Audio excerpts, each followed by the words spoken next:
मालवणमध्ये पैसे वाटपाच्या तक्रारीवरून निलेश राणेंची भाजप कार्यकर्त्याच्या घरी धाड।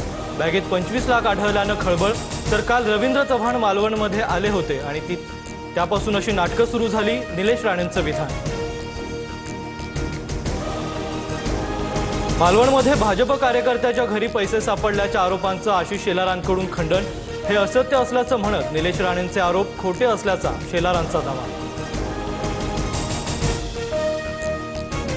देवेंद्र फडणवीस लोकशाही आणि संविधानाला फासावर चढवणारे जल्लाद। काँग्रेस प्रदेशाध्यक्ष हर्षवर्धन सपकाळ यांची फडणवीसांवर टीका।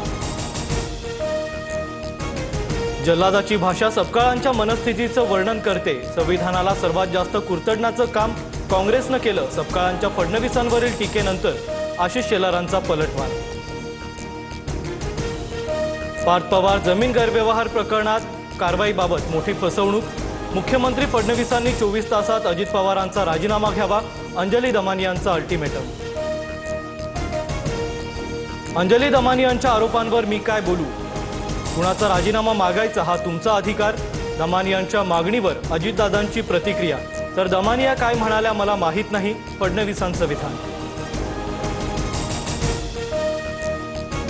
भारतरत्न डॉक्टर बाबासाहेब आंबेडकरांच्या पुतळ्याचं पॅरिसमधील युनेस्को मुख्यालयामध्ये अनावरण। भारतीयांसाठी हा अभिमानाचा आणि गौरवाचा क्षण। फडणवीसांची प्रतिक्रिया। बदलापूर ते कर्जत दरम्यान 3ऱ्या आणि 4थ्या रेल्वे मार्गिकांसह पुणे मेट्रोच्या 2ऱ्या टप्प्याला केंद्र सरकारची मंजुरी। केंद्रीय रेल्वे मंत्री अश्विनी वैष्णव यांची घोषणा। पाकचे माजी पंतप्रधान इम्रान खान यांच्या हत्या झाल्याचा अफगाणी मीडियाचा दावा। इम्रान खान यांची बहीण ताब्यात। जेलबाहेर इम्रान खान यांच्या समर्थकांची मोठी गर्दी।